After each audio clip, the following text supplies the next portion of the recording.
to remove criminal illegal aliens and sex offenders off the streets and out of our Florida communities. This operation is a testament to the dedication, collaboration, and unwavering commitment of our law enforcement agency partners through ICE's 287G program, designed to protect our communities and uphold the rule of law. Today, you will hear from key leaders who played a pivotal role in this operation.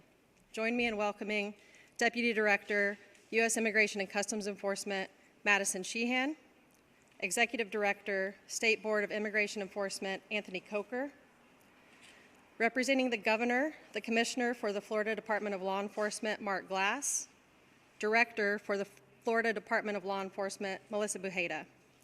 Their efforts and the many other local, state, and federal agencies that partner every day with ICE across the state of Florida demonstrate the power of teamwork. Their courage and professionalism are the foundation of our successes here. It is my privilege to introduce our first speaker, Deputy Director Sheehan. Good morning, everyone. Thank you again for being here. We're getting pretty used to doing these press conferences in Florida because Florida really is the model for the rest of the country for us to be able to conduct 287G enforcement. Throughout the state of Florida, we have over 335 agreements to be able to do 287G through our task force model, which gives some of these local officers immigration authority to be able to go out and effectuate change in their communities and truly put the American people first. As we've been working with the state of Florida, it really sets a model to the nation of what it looks like when the federal government and the state government is able to work together to effectuate change. We're able to work side by side as partners and not overreach as government to be able to go and remove the worst of the worst criminals. So I wanted to give you a quick timeline of what we've been able to do here in the state of Florida. Months ago, we started with Operation Tidal Wave, being able to have the largest 287G arrests in the country of over 1,000 arrests in just 1 week. We've then been able to open Alligator Alcatraz and the other facilities around the state. We've had multiple 287G ops that have proved to be very successful. We've been able to do CDL operations that we've been able to use that model nationwide, and now we have this one. And today, as Secretary Noem coined it just yesterday, Operation Dirtbag, to go after people who have attacked children in our communities. In just 10 days, we've been able to remove, in partnership with the state of Florida, over 230 of the worst heinous criminals from their streets. Our job as law enforcement is to protect the most vulnerable. Democrats will tell you that is the criminal illegal aliens who they have let run free in our communities, but not this group of law enforcement. We know that it's the children that is our job to protect. These men and women put their lives on the line every single day to protect the children of their communities and protect the American people and put them first. And that's just what we've done. These heinous criminals have gone and attacked children at their most vulnerable state, and law enforcement has stepped up to the plate to remove them from the communities. Over the last 10 days, we have removed 54 sexual predators, 164 offenders of sexual crimes, 2 convicted murderers, 1 convicted of drug trafficking, and 8 other heinous felonies. The men and women of Florida law enforcement, thanks to Governor DeSantis' leadership, we've been able to set the tone for the nation of removing the worst of the worst. We've been able to partner in a way that we're able to model for the rest of the country, and I could not be more grateful for the opportunity that we have to stand together as law enforcement to be able to protect the American people. President Trump has made it his mission and allowed the men and women of ICE to go after alien criminals who came across the border due to open border policies. President Trump and Secretary Noem have made it a priority to let the men and women of ICE go out and do their job, to make historic partnerships just like here in the state of Florida and nationwide. And together, we have been able to remove, again, over 230 heinous criminals from their communities. Anybody who hurts a child in this country should not be allowed to run free. Somebody who has a lot of young people in their family, I know firsthand it is our job to protect them. When you have President Trump, who's a father and a grandfather, Secretary Noem, who's a grandmother and a mother, knows firsthand what it's like to be able to protect their young people in their communities. And that's what we're able to do every single day. So again, I want to thank Governor DeSantis. I want to thank the state of Florida for this historic partnership that we're able to have with 287G and how successful Operation Dirtbag has been. Thank you.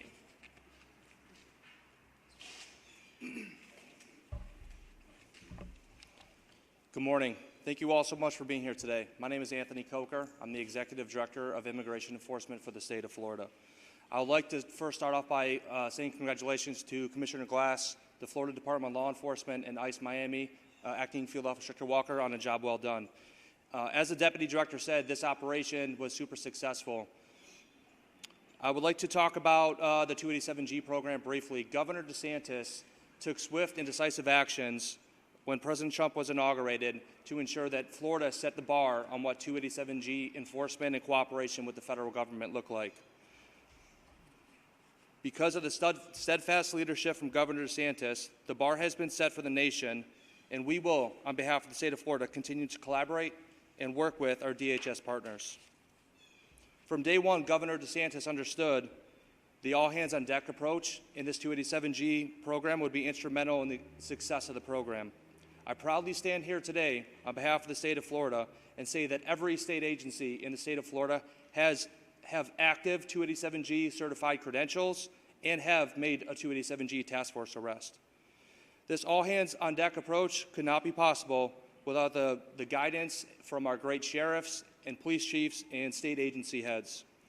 In closing, I would like again to thank and congratulate Commissioner Glass, the Florida Department of Law Enforcement, and ICE Miami on a job well done. Deputy Director Sheehan, we in the state of Florida, on behalf of Governor DeSantis, proudly stand shoulder to shoulder with the brave men and women of ICE as they continue to arrest and deport criminal illegal aliens out of our great state. Thank you. Thank you, Executive Director. My name is Mark Glass. I'm the Commissioner of Florida Department of Law Enforcement. And on behalf of Governor DeSantis, who cannot be here, he was on slight mechanical difficulty on takeoff, but everything's fine. He was not able to be here today, but he was en route. So on behalf of him, I just want to say thank you for coming here to listen to Operation Criminal Return, or Operation Dirtbag, as the Deputy Director said. We do appreciate all the support Immigration Customs Enforcement has done for the state of Florida. And as Executive Director Coker discussed about how Governor DeSantis, we're all 287G qualified within our state. And I will say to Executive Director, he handed me my 287G card along with Executive Director Kerner, his 287G card. And so we are fully active all the way from the top to the bottom, 287G compliant. This operational criminal return is another fine example of what exactly the President Trump said. Let's get the worst of the worst out of our country. Governor DeSantis and our cabinet leaned into it, and we said we're going to do it even before the President was able to take office. Our state has leaned forward on immigration and trying to get these type of folks out of your community. These are some of the worst child molesters, rapists, murderers, convicted criminals that have been in and out of your community for a long time. And we're not going to stand for it anymore. Thanks to Deputy Director and the Immigration Customs Enforcement, we're allowed to go after these folks and get them out of your communities. They preyed on our communities, they preyed on our children, they preyed on our people long enough. The investigators and the law enforcement officers you see here today are fine examples of those who came together along with the other federal, state, and local partners to put together a plan to go after these folks that have been in your neighborhood. No more will they be in your neighborhood conducting havoc on some of these folks here. Now, I just wanted to let you take a look at your boards over here, some of the worst of the worst. Let's start with Armando Rodriguez Garcia, a registered sexual predator convicted of lewd and lascivious assault on an 8-year-old and 6 count of attempted sexual battery on a 9-year-old and 11-year-old. He has been arrested a total of 10 times. Then you have Ariel Bueno Valdez, another convicted sex predator who sexually assaulted a 5-year-old child.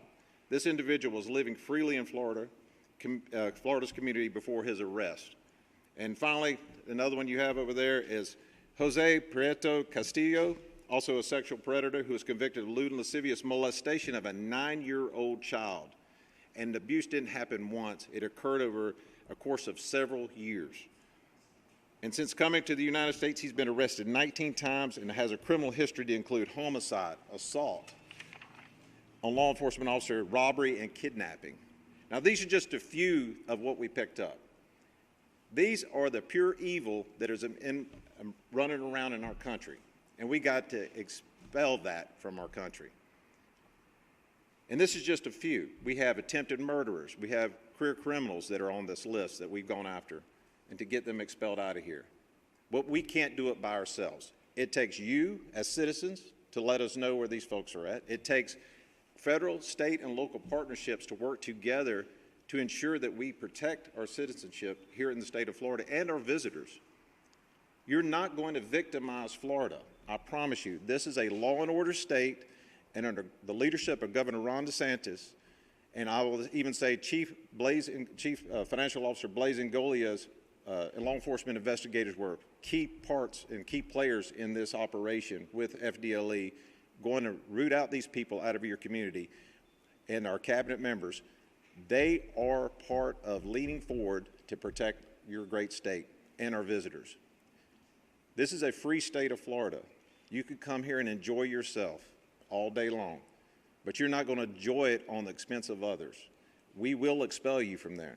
And if you are going to victimize our children and our people, and you felt that you're in control, the only thing, if you're a sexual offender, sexual predator, or career offender, and you are from a different country or you're here on illegal status, I suggest the only thing you can control is volunteer yourself to come to this ICE station right here in Miramar, volunteer to deport, and one of my agents will walk you to the airport and get you out of here.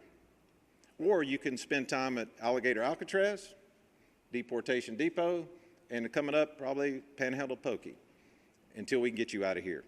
So I just suggest to you, if you're that person that is out there, we're not going to tolerate it. This is a law and order state. And now I'm going to also just let you know, this lady beside me, Director Melissa Bojeda, led this effort in protecting our children. And right now, I'd like to bring her up to let her talk to you a little bit more about this operation. Director? Good morning. My name is Melissa Bujeda, and I am Director of Missing Persons and Offender Enforcement with the Florida Department of Law Enforcement.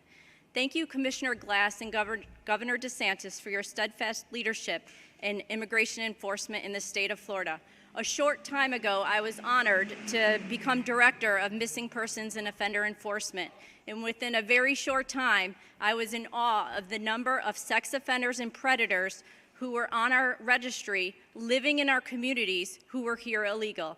I immediately created a plan, took it to Commissioner Glass, and he had 3 words: let's do it. And within a very short time, well, he also had some other words: how fast can we do it? So within a very short time, it was an all hands on deck for FDLE members within this agency. Every region of FDLE in the state of Florida took part of this operation, and 230 arrests were made within a 10-day period. Thank you to DFS for also assisting in the mission, and I just want to thank every FDLE member, analyst who took part to make this such a successful endeavor for the Florida Department of Law Enforcement, for the state of Florida, and as well as the United States of America. Thank you. And with that, we'll open it up to a few questions. Yes. 2 questions for you. Where is the department on trying to support the Veterans Day this year? The state officials, how many things are there right now that they have to facilities?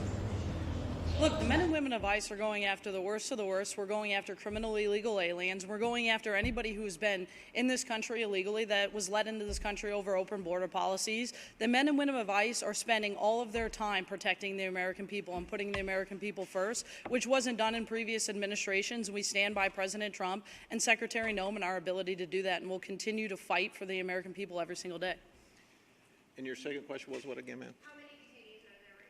That varies day to day, and I will tell you, because the ICE our ERO comes and goes all the time, picking them up. Our Florida sheriffs are bringing them out of their county facilities, and they're being escorted by FHP, these vans coming in and out of the different Alligator Alcatraz deportation depot. It will go from 3,000, it could be more than that, it could be less than that, but every day adjusts. And I would recommend you go to one of our websites, which is the Executive Director Coker has, that we have on there with how many people we've detained, and I think that would answer your question on a daily basis.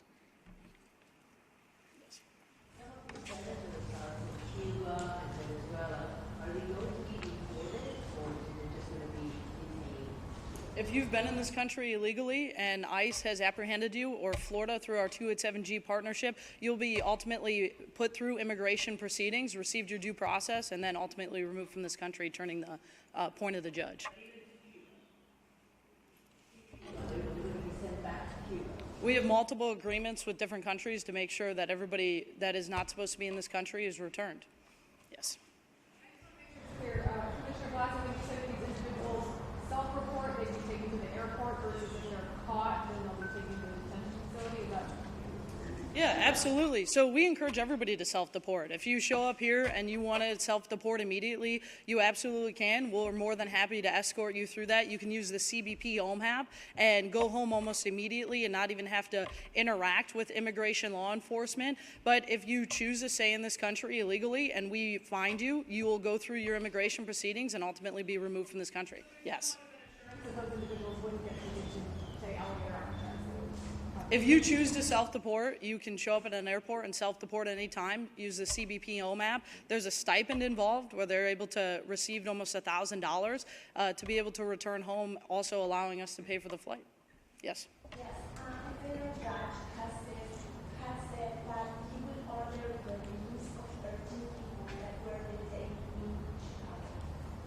Is ICE going to release these people and when and why? Look, we follow all judges' orders. As the men and women of ICE and CBP have been working in the city of Chicago, we've seen crime go down at historic rates with no help at all from the sanctuary city policies that we've seen from the governor as well as the leadership in Chicago. We'll continue to work in Chicago, but we'll also follow every judge order as we have before. Yes. How most of these people were located? Were they mostly people who had just been receiving their sentence in court, or were they found all throughout the community? And also, are most of the victims in these cases U.S. citizens? Well, look, we go after the worst of the worst criminals. We have many targeting apparatuses for us to be able to identify, use our intelligence, and work and piggyback with the state of Florida from the knowledge that they have on the ground. These are people with executable final orders for us to be able to remove from this country, and these are also built off of new intel, which I'll let the commissioner speak to. So not only are these ones if you're a sexual offender or sexual predator in the state of Florida, and I encourage everyone to go to FDLE's website to know your community, know what's sitting around you, know who's living around you. That registry is there for your protection, also to give you advice and give you to protect your family and children. But we have a lot that do not follow state statute and file and go report to the sheriffs and make sure that they're where they're supposed to be at. Are they too close to living too close to schools, violating state's law? So what we do is we have some of those who still have we have not been able to find based on their last known location, and those are called absconders.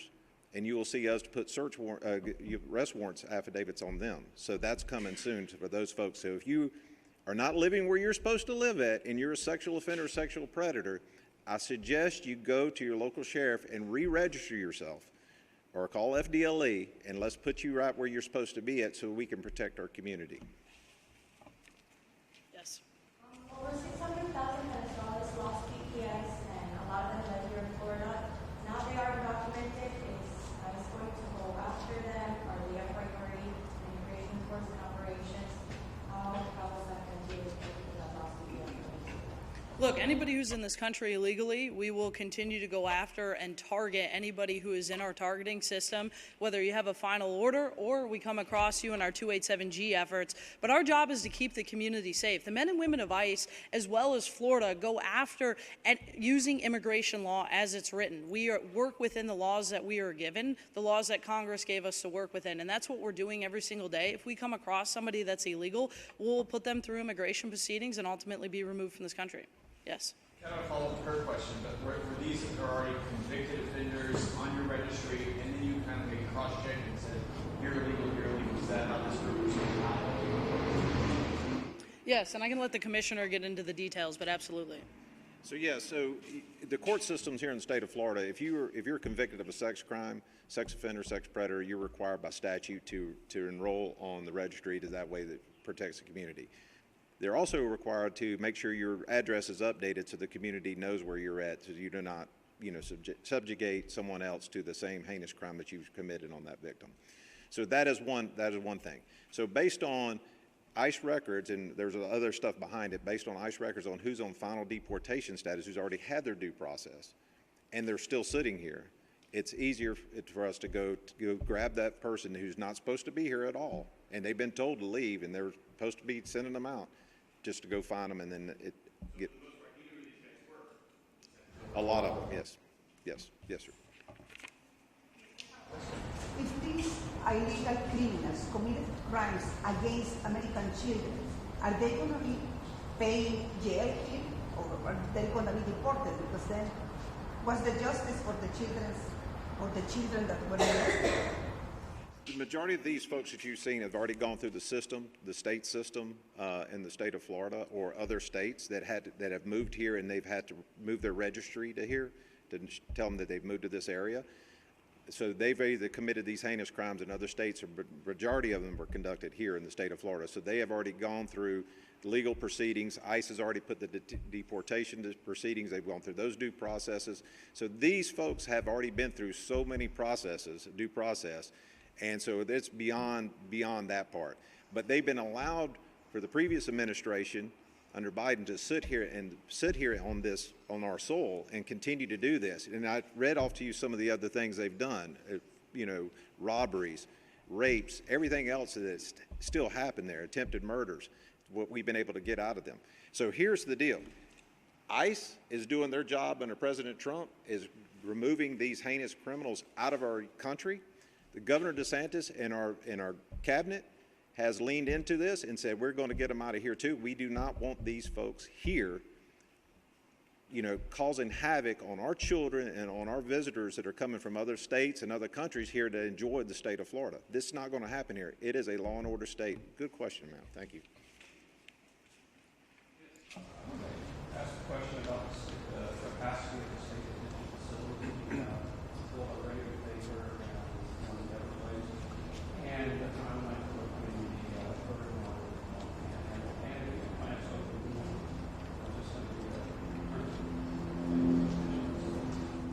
Well, we work hand in hand with our federal partners on the detention facilities. You saw with Alligator Alcatraz, Deportation Depot, utilizing the state assets and facilities here. The Panhandle Pokey, that's still being done if it's needed. Right now, the way we're looking at it, a lot of the stuff we're doing with the movement of the detainees in and out of the country, and ICE has really stepped up, and they're getting them in and out of our state fast. And it depends on how many people are coming in and when that stands up. Governor DeSantis is committed to this fight to ensure that our state is protected and that we have facilities to place them in.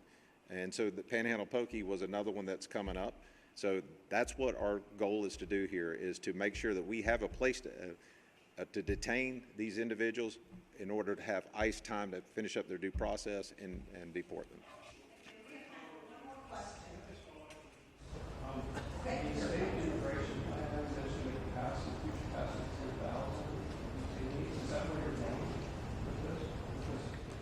Well, you just said it in what you just said, your capacity plan. We always plan for contingencies no matter what happens.